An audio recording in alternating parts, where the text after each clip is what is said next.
Sometimes you just take a step back and you watch what other people have to say. Whether they be friends or just acquaintances via a social platform, you still have to listen to the details that people relay, whether you agree or don't agree, because sometimes within those people's words, something makes sense and you figure something out. Now, many on a daily basis email me, message me, good old Pavarotti. They send me different videos that this gentleman does. And as you guys know, Pavarotti and I have done a couple of back and forths. We've engaged each other because, I hate to admit it, the man, well, I shouldn't even say I hate to admit it, but it's the truth. He has thoughts that are similar to mine, even on things that we see in a different manner. We each have a perspective that hits home. I watch his videos, just like many of you. I don't watch everybody's. Let me tell you now, on the social media platform and on the YouTube platform, there's some that I'll venture over to and I'll just see what they got to say. It helps me put my thoughts into a better place. And others I'll avoid altogether, because guess what? This isn't a movie. When it comes to the Idaho 4 tragic death of 4 individuals, another individual's life on the line, capital murder, death penalty case, this isn't a game to me. I've sat behind the bar so many years of my life based off of the actions that I did, the people that I affected on a day-to-day basis, that when I began the thought process of diving into true crime and discussing it with all of you, I knew I had to take a stance that was firm of who I was and honest and real and true. I don't talk conspiracy theories. I talk legitimate visions and thoughts that could be real and possible. I dissect the actual justice system. So today alone, I've had numerous people, and this is just today, sending me, please watch Jembree, watch Pavarotti's newest video. Ladies and gentlemen, I watch all of the man's videos. I hear every word that the gentleman has to say. Many have warned me, he's law enforcement. You got to be careful. He's got an agenda. He doesn't have an agenda, ladies and gentlemen. Just like each and every single one of us, me included, we are seeking the truth. Jembree has a totally different side of experiences than ARHayes, the ex-convict, has. That's not a bad thing. And today, he dove into a piece of evidence, tied it to the P.C.A. and had a legitimate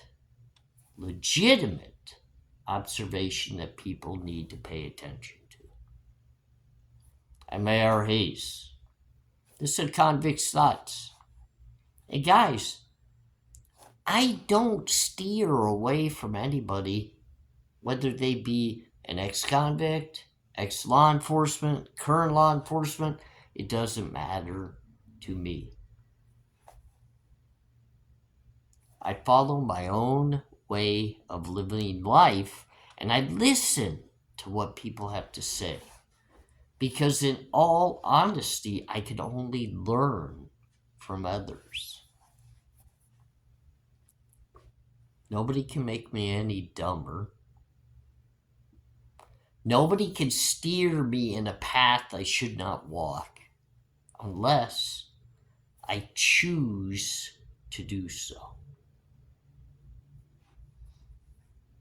Jembree today broke down the actual P.C.A. He went right to the heart and soul of what the state of Idaho and its prosecutors have claimed from the very beginning, screamed to the rooftops, like everybody keeps wishing that Brian Koberger would scream to the rooftops of his innocence. Well, guess what, ladies and gentlemen?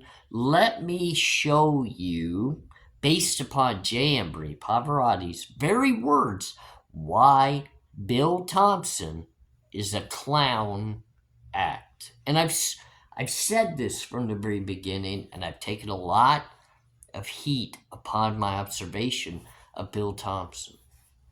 Bill Thompson cannot prosecute an actual case, especially one of this magnitude, and get a real and true guilty verdict.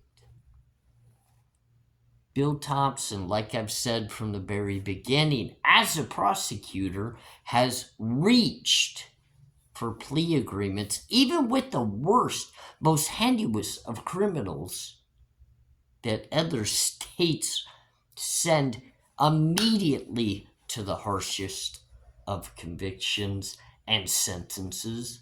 Bill Thompson pleased them out. Bill Thompson is weak.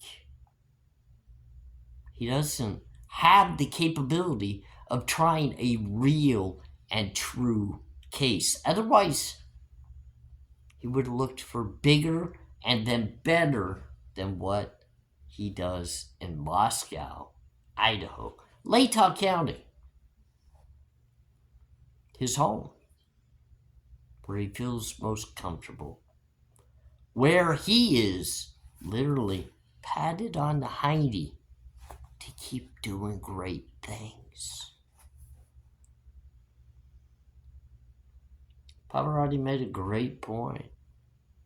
He attacked that P.C.A. with intelligence and very focused thoughts when he tore apart the very statements between the two officers, not the original officers on scene, because trust me, they've got issues of their own, ladies and gentlemen, and others within the investigation do as well. But we're talking about Brent Payne and his fellow officer. I can't even remember his name because he is such a nobody to me. Oh, Blaker, that's his name. I'm glad I remembered. I'm glad that Pavarotti drilled that into my head today in his video. They both had to write their own versions of the P.C.A. because they were what you would consider to be the big boys on the scene. Blaker having the background of some training within the drug enforcement arena, not the homicide. And then look at Brent Payne's background. 2 years. 2 years of what? 2 years of what? It's not investigating quadruple homicides or mass murders or capital crimes. So when you look at your P.C.A.s that are the all everythings, the things that Bill Thompson screams out at the very beginning of the case, that everybody needs to share it to the masses because it's the most important thing in the world. It's the truth of the Idaho 4. Should we all take a deep breath now and realize realize how ridiculous this is, look at the P.C.A.s. Look at what J.Embree says, because it's absolutely true. The Sheath, I mean, we all read that. I hope you read it. Because if you didn't see it, that's a mistake. And I know many that are the guilters would never see it, because it's obviously pointing at the fact not only were they looking for the murder weapon when they filed that search warrant. I say arrest warrant, but it wasn't. It was a search warrant of the Washington State apartment of Brian Kohberger, where they thought they would find the actual weapon used in the homicide. But on top of that, they put into the P.C.A. that they were also looking for the sheath to that weapon.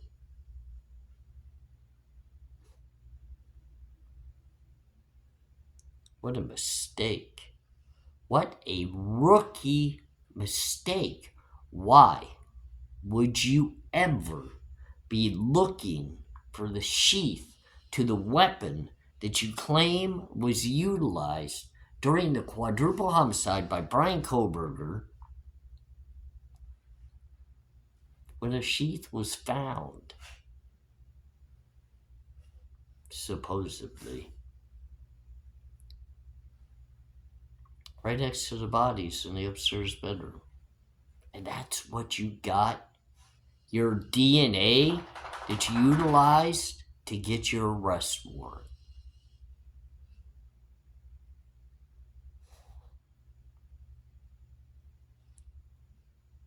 Ladies and gentlemen, when are we going to come to the realization, and I hate to say this because this sidetracks from the amazing actual work and diagnosis of that P.C.A. that Pavarotti did. Jembree did a great job with that. I give him respect for the work that he did. The man is intelligent. Many have asked me, what are my opinions? What are my thoughts? What are my... Look, the man knows a lot about what he's talking about. Whether it be in regards to informants in the case and how they fill into the case, how snitches within the case work within the case. The man knows what he's talking about. I can't debate him on that because he really does. Whether we agree on everything doesn't matter. The man knows what he's talking about. So when he puts together his thoughts and his theories and his projection onto the case, they're not wrong. They're not far-fetched. They're not theories that I can't fathom. There's something wrong with the very fact that Blaker and Payne's P.C.A.s are pretty much identical. They're copied and pasted, except for some very distinguished little parts within them where it seems as though one wants to cover his hind end by stating exactly what Pavarotti said, that he didn't see the sheath at the scene. He was informed of it later. Or the other, who, remember, and really put this into perspective, was so late getting to the scene, it was as if he had more important things on his plate than investigating one of the largest homicides in state history. Remind yourself of that. One of the largest, most recognizable, world-visioned homicides of state history and your lead investigator of only 2 years worth of experience, two, not even in homicide, didn't feel it necessary to show up to the crime scene until very late of that very same day. Late. No rush. And where one officer does not see the sheath but has to be informed of it later at the crime scene, Payne just happens to have noticed it randomly in his first walk. It was so glaringly in front of his face compared to everybody else that he saw it right away. Now, I've got a lot of issues with Payne, and I need to fill in a lot of gaps and do a video in regards to my theories of Payne and what would be the connection of somebody to the crime scene, blah, blah, blah, blah.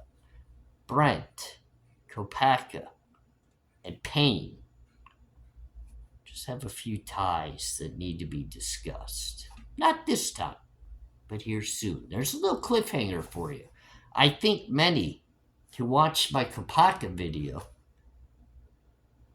many didn't actually like the fact that I was looking at Kopacka, but let me tell you, from an outside view, there's a few connections there between Kopacka, lead investigator, the sheath being found with Brian Kohberger's DNA on it, Kopacka being taken out via SWAT with Brent Payne on scene. And never forget, those two just happen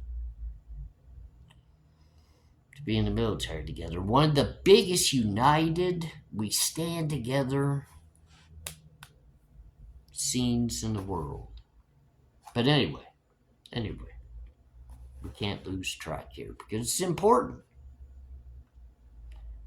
Ladies and gentlemen, I get it, and I appreciate every single one of you sending me the messages and the emails, pointing at Pavarotti every single day, and the great thoughts that you feel as though the gentleman has in regards to the Brian Kohberger case. And let me tell you, out of all of the content creators via the platform, there's only a few that I actually entertain watching and supporting and backing. Jembree happens to be one. I watch his stuff. And when he dissects and deep dives into things, it's weird how often the things he has to say actually touch base in a way I understand. And I think he would tell you, based on my past and where I've been and what I've been through, he would probably agree there's a good reason why I understand.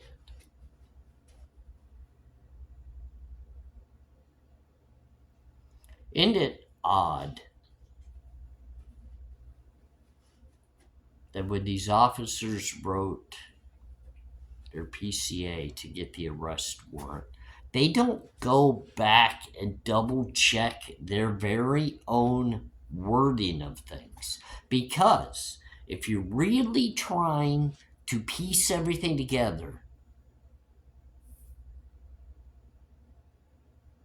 you want to do so uniformly so that everybody's on the same page. Because unfortunately, with the way that P.C.A. is written by each, Jembree's right, they contradict each other. You know what happens when law enforcement contradicts each other and then each of them have to take the stands and testify, and they get grilled by an excellent, detailed oriented defense attorney? Yeah, just imagine. All of a sudden, each of their stories becomes their own and they have to defend themselves on the stand. So now Blaker and Payne are no longer on the same team. They're fighting for themselves. They have to protect their own integrity. They have to protect their own image and their future. I don't think either one of them is planning on retiring anytime soon.